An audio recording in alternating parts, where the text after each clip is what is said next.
Para sa unang bugso ng ating balitaan, inilatag ni Senatorial Candidate Pastor Apollo C. Quiboloy ang kanyang solusyon upang matugunan ang mababang sahod ng mga manggagawa sa Pilipinas nang hindi na naapektuhan ang mga negosyante.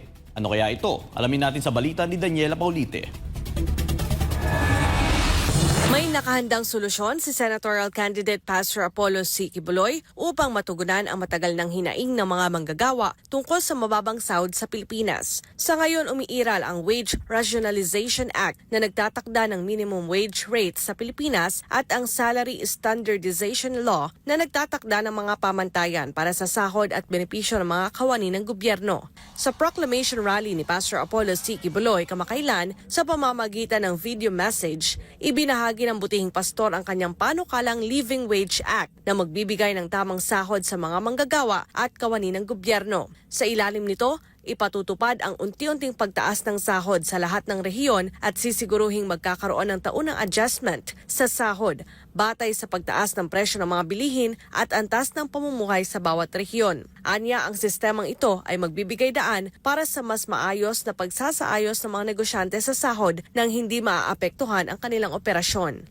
Yan ang pinaka-ideal na sweldo ng naaayon sa ating mga bilihin. Kasi yung price commodities natin, sinusunod natin upang namang ang mga manggagawa at ang negosyo ay hindi naman talaga malulugi, no? At yung manggagawa rin ay they can afford the living cost of their needs. Kabilang din sa panukalang ito ang National Living Wage, Regular Wage Reviews, pati na rin ang pagpapalakas sa Regional Tripartite Wages and Productivity Boards upang masigurong angkop ang pagtaas ng sahod sa bawat rehiyon. Yung kasing dapat na habulin natin ay yung pabago-bagong standard ng buhay ng tao ayon sa merkado, ayon sa pamilihan, at ayon na rin sa konektado sa tinatawag nating langis, no? Binigyan din ni Pastor Apollo C. Quiboloy ang kahalagahan ng training programs para mapataas ang kasanayan ng mga manggagawa, pati na rin ang pagbibigay ng incentives sa mga kumpanya o negosyo na magpapatupad ng mas mataas na sahod sa kanilang mga empleyado. Nagpahayag din siya ng suporta para sa maliliit na negosyo na nahihirapang magtaas ng sahod, kabilang sa kanyang panukala ang pautang na mababa ang interes upang matulungan ang mga ito.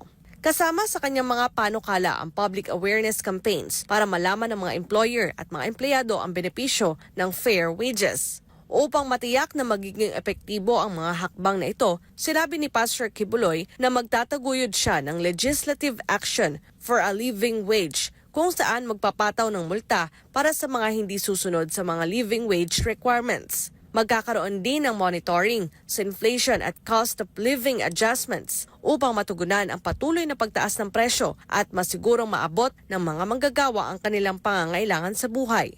Should be a symbiotic relationship between capital and labor. Yun ang binabalanse natin dito upang hindi malugi yung kapital at hindi naman maghihikahos yung mga nagbabanat buto ng mga manggagawa.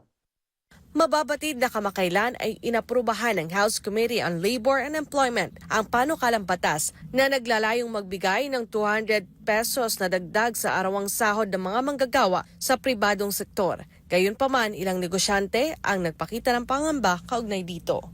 Para sa Diyos at sa Pilipinas kong mahal, Daniela Paulite, SMNI News.